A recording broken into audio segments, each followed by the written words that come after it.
इस काले कानून का समर्थन करेगा, कल उसे भी इसी समाज के बीच में वोट मांग करके सदन में जाने का काम करना है, तो उसे जवाब देने का काम ये सर्व समाज करेगा। और जो इस काले कानून के पक्ष में है, भविष्य में वह हिंदुस्तान के किसी सदन में नहीं जाएगा, वह प्रदेश का सदन हो या देश का सदन हो, इसमें कोई दो राय नहीं है। भारत के प्रधानमंत्री बहुत अच्छा काम कर रहे हैं, वर्ष 2014 से बहुत अच्छी उपलब्धियां हैं उनकी, लेकिन हिंदुत्व को तोड़ने का अधिकार किसी को नहीं दिया जा सकता। इस काले कानून को वापस लें, या जिन उनके सांसदों ने, विपक्ष के सांसदों ने जो इस कमेटी में मौजूद थे, जिन्होंने इसकी ड्राफ्टिंग की है, उनको सजा दें। या मेरा एक कहना है, कहीं ना कहीं योगी बाबा को अस्थिर करने की कोशिश है।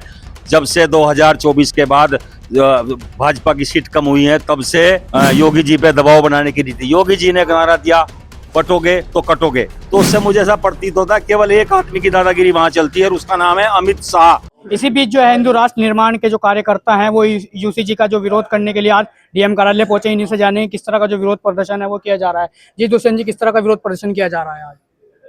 यह जो विरोध किया जा रहा है, ये सबसे पहले तो यूजीसी काले कानून को वापस लेने के लिए किया जा रहा है। दूसरा, ये जो विरोध प्रदर्शन है, हमारा विरोध प्रदर्शन सर्व समाज के साथ है। सर्व समाज आज यहाँ पे उपस्थित है। हमारे हिंदू राष्ट्र निर्माण संघ के जिला अध्यक्ष सचिन चौधरी जी हैं, महानगर के अध्यक्ष प्रदीप उपाध्याय जी हैं, सर्व समाज के लोग हमारे साथ यहाँ मौजूद हैं। ये मेन जो विरोध हो रहा है इस काले कानून के साथ साथ, हिंदू समाज को जो तोड़ने के लिए ये काला कानून लाया गया है, उसके लिए विरोध किया जा रहा है। लेकिन कहीं ना कहीं चंद्रशेखर आजाद जो है इसका समर्थन कर रहे हैं, कह रहे हैं अगर आप लोग विरोध करोगे तो हम भी सड़कों पर उतरेंगे इसके समर्थन में। नहीं, उससे हमें कोई ऐतराज नहीं है। जो इस काले कानून को लाना चाहे, आज अगर हम केंद्र सरकार का विरोध इस काले कानून को लाने के लिए कर रहे हैं, जो इस काले कानून का समर्थन करेगा, कल उसे भी इसी समाज के बीच में वोट मांग करके सदन में जाने का काम करना है, तो उसे जवाब देने का काम यह सर्व समाज करेगा। और जो इस काले कानून के पक्ष में है, भविष्य में वह हिंदुस्तान के किसी सदन में नहीं जाएगा, वह प्रदेश का सदन हो या देश का सदन हो। अब केवल सदन में वही जाएगा जो राष्ट्र की बात करेगा, अब केवल सदन में वो जाएगा जो राम की बात करेगा, अब केवल सदन में वो जाएगा जो हिंदू राष्ट्र की बात करेगा, अब केवल में सदन में वो जाएगा जो जनता के हितों की बात करेगा और जनता को जोड़ने की बात करेगा। और जो हिंदू को तोड़ेगा वो गद्दी को छोड़ेगा। लेकिन मोदी जी तो लगातार राष्ट्र की बात करते हैं, राष्ट्र हित में कानून लाते हैं। अगर राष्ट्र हित में कानून लाए होते तो इस कानून को देख करके लागू करना था। यह हिंदुत्व को तोड़ने वाला कानून है। नहीं, मैं ये नहीं कहता, गलती तो हुई है, इसमें कोई दो राय नहीं है। भारत के प्रधानमंत्री बहुत अच्छा काम कर रहे हैं, वर्ष 2014 से बहुत अच्छी उपलब्धियां हैं उनकी, लेकिन हिंदुत्व को तोड़ने का अधिकार किसी को नहीं दिया जा सकता। इस काले कानून को वापस लें, या जिन उनके सांसदों ने, विपक्ष के सांसदों ने जो इस कमेटी में मौजूद थे, जिन्होंने इसकी ड्राफ्टिंग की है, उनको सजा दें। इस काले कानून को वापस लें, हमारा कोई विरोध नहीं है। लेकिन जब तक ये काला कानून वापस नहीं होगा, तब तक विरोध इसी तरह जारी रहेगा। और यह विरोध, आज तो यह विरोध ज्ञापन देने तक का है, यह सड़कों पर उतरकर आंदोलन का रूप लेने में देर नहीं करेगा। जी भाई साहब, क्या जानबूझकर जो यह कानून है सवर्ण समाज के ऊपर थोपा गया है? जी, जानबूझ के थोपा गया, इसकी कोई आवश्यकता नहीं थी। ये तो SC ST वगैरह के पहले ही कानून बहुत इतने करड़े थे कि बच्चों को पढ़ने में बड़ी दिक्कतें थी। जो SC ST समाज के लोग हैं, ये जो मुकदमे दर्ज हो रहे हैं, इनमें 100 में से 70% झूठे हैं। एक सरकार की और गलत नीति है, गलत नियम है जो इनको फंडिंग किया, जिससे जो SC ST का मुकदमा जिसके पास दर्ज जो कराएगा उसको सरकार अनुदान के रूप में एक फंडिंग करती है, वो तुरंत बंद होना चाहिए। उसके अलावा सरकार को अगर UGC कानून लागू करना ही था तो उसमें थोड़ा संशोधन और करना था कि भाई अगर कोई भी मुकदमा दर्ज होने के बाद वो सूचना झूठी पाई जाए तो उस पर कड़े एक्शन लिए जाने चाहिए, वो तुरंत जेल जाना चाहिए, सजा का प्रावधान होना चाहिए। हिंदुओं के साथ मिलकर जो बीजेपी की सरकार बनी थी, लेकिन अब बीजेपी जो है लगातार हिंदुओं के खिलाफ ही कानून ला रही है। वो गलत है, वो बहुत गलत है। वो सरकार को समय आने के समय, जिस समय आएगा चुनाव का 29 में, उसका खामियाजा सरकार को भुगतना पड़ेगा। सर्व समाज उसके खिलाफ है। सर्व समाज उसके खिलाफ है और उसका जवाब भी देंगे। ऐसा राणा जी क्या लगता है 27 से पहले योगी बाबा के बोरे बिस्तर बांधने की तैयारी कर दिया बीजेपी? नहीं नहीं, ऐसा है, इसमें भाई ने, दुष्यंत भाई ने बहुत कुछ गागर में सागर भर दिया। मेरा एक कहना है, कहीं ना कहीं योगी बाबा को अस्थिर करने की कोशिश है।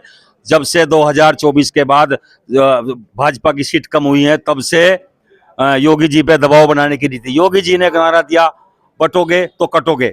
उसके नारे के परिप्रेक्ष्य में पूरे जहां जहां भी चुनाव हुए, भारतीय जनता पार्टी को अपार सफलता मिली है। कहीं ना कहीं अमित शाह के दिमाग में ये कीड़ा काट रहा है, वो प्रधानमंत्री का लालच कर रहे हैं। और ये यूजीसी लागू करके हिंदू समाज में बंटवारा करके, जबकि हिंदू समाज संगठित हो चुका था, उन्हें अपनी प्रधानमंत्री कुर्सी जाती दिख रही है। जबकि योगी जी के मन में ऐसा नहीं है। योगी जी को, यहाँ की जनता को योगी जी की जरूरत है। केवल ये कानून अमित शाह जी ने, केवल इससे मुझे एक साबित होता है, भाजपा में एक से एक थिंक टैंक है। जिस टाइम ये सुप्रीम कोर्ट की एक रूलिंग हुई, सुप्रीम कोर्ट ने एक मार्गदर्शन जारी किया कि आप ऐसे कानून बनाए, तो क्या बात धर्मेंद्र प्रधान जी ने जो हमारा मार्गदर्शन मंडल है भाजपा का देखा नहीं होगा? तो उससे मुझे ऐसा प्रतीत होता है केवल एक आदमी की दादागिरी वहां चलती है और उसका नाम है अमित शाह। जो मैं फिर दोबारा एक कहना चाहता हूँ, 100 साल हो गया आरएसएस को, बजरंग दल को, विश्व हिंदू परिषद को, जिनकी कई पीढ़ियां खप गई। उन्होंने हिंदू को एक किया है। और ये हिंदू जो है ना, सनातन धर्म जब तक सही रहेगा संगठित, तभी ये देश विश्व गुरु बनेगा।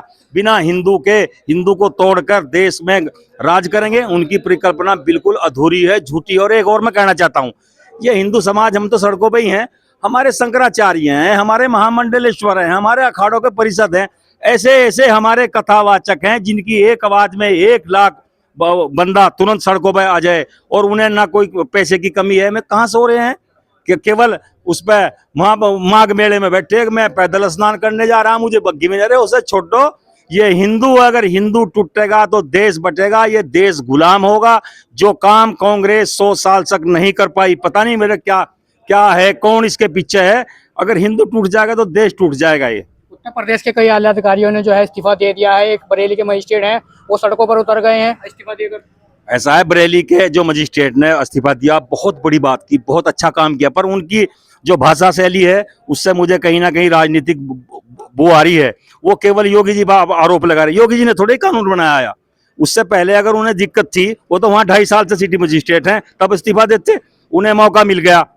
केवल वो भी राजनीति से प्रेरित है। मैं शंकराचार्य को भगवान कह रहे, एक शंकराचार्य जो महान आदमी बन गया, जिसे हमारे आज जो हमें संकट है उसमें एक शब्द नहीं शंकराचार्य बोल रहे, वो कहीं ना कहीं वो भी राजनीति से प्रेरित हैं। उन्होंने इस्तीफा दिया है। उससे हमारा ऐसा नहीं है उससे गलत किया, उनका मनोबल बढ़ा, पर उनका तरीका, बात करने का तरीका वो गलत है, वो योगी जी के खिलाफ है। योगी जी ने, वो केंद्र सरकार योगी जी का मुंह तो खुलवाना चाहती है, योगी जी इस विषय पे बोल ले और हम इनका इलाज करें। वो आज उत्तर प्रदेश को योगी जी की जरूरत है और ये कितना जोर लगा ले, 27 में फिर योगी जी आएंगे। क्या लगता है कि इस बार जो है फिर से काला कानून जो आया है वापस होगा या नहीं होगा? 100% वापस होगा। इस सरकार में कहीं ना कहीं रणनीति की कमी है। किसान आंदोलन हुआ, कितने साल हुआ, कितने लोग उसमें मरे, कितनी हमारी किरकिरी हुई। ये तो आंदोलन अभी शुरुआत है, ये तो अभी अंगड़ाई है। इतना भयंकर आंदोलन होगा कि सरकार को वापस लेना पड़ेगा। जी प्रदीप जी, क्या काला कानून जो है वापस होगा या नहीं होगा? देखो, कानून तो वापसी होगा। जब हिंदू सेफ है तो जब भी तो एक है यहाँ, नहीं तो सब बट रहे थे आपस में।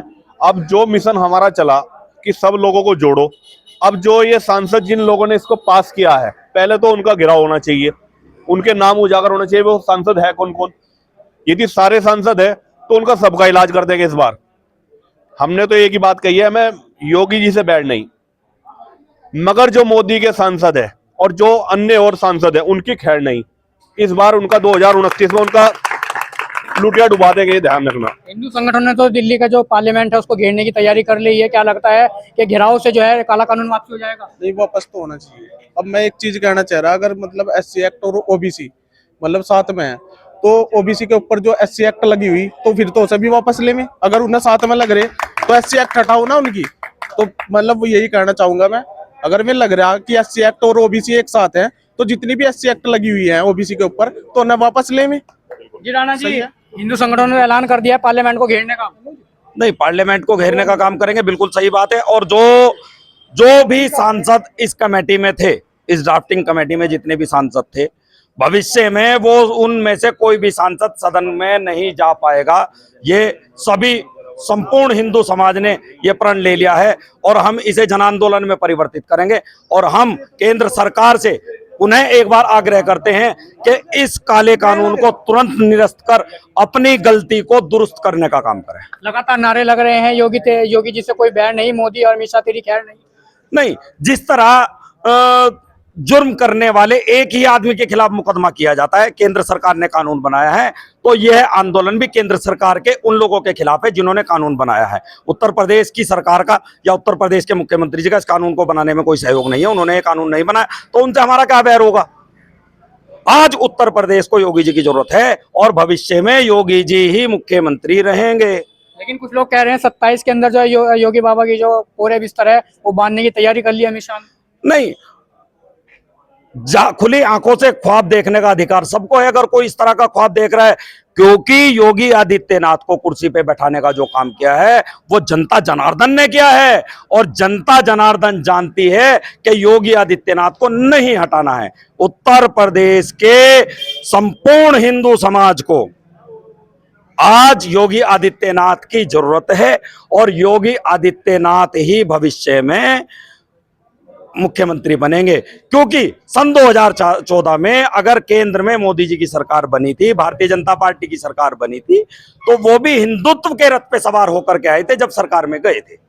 और उत्तर प्रदेश की राजनीति की अगर मैं बात करूं तो हिंदुत्व का चेहरा, हिंदुत्व को जगाने वाले अगर सबसे बड़े योद्धा हैं तो वो परम पूजनीय महंत योगी आदित्यनाथ जी हैं और भविष्य में वो इसी तरह राजनीति में डटे रहेंगे। तो ये थे हिंदू राष्ट्र निर्माण के कार्यकर्ता जिनका साफ तौर पर कहना है ये जो यूसीजी जो कानून आया है कहीं ना कहीं सरकार को जो है इसको वापस लेना चाहिए, नहीं तो लगातार जो आंदोलन है वो निरंतर जो है वो जारी रहेगा। फिलहाल नमस्कार।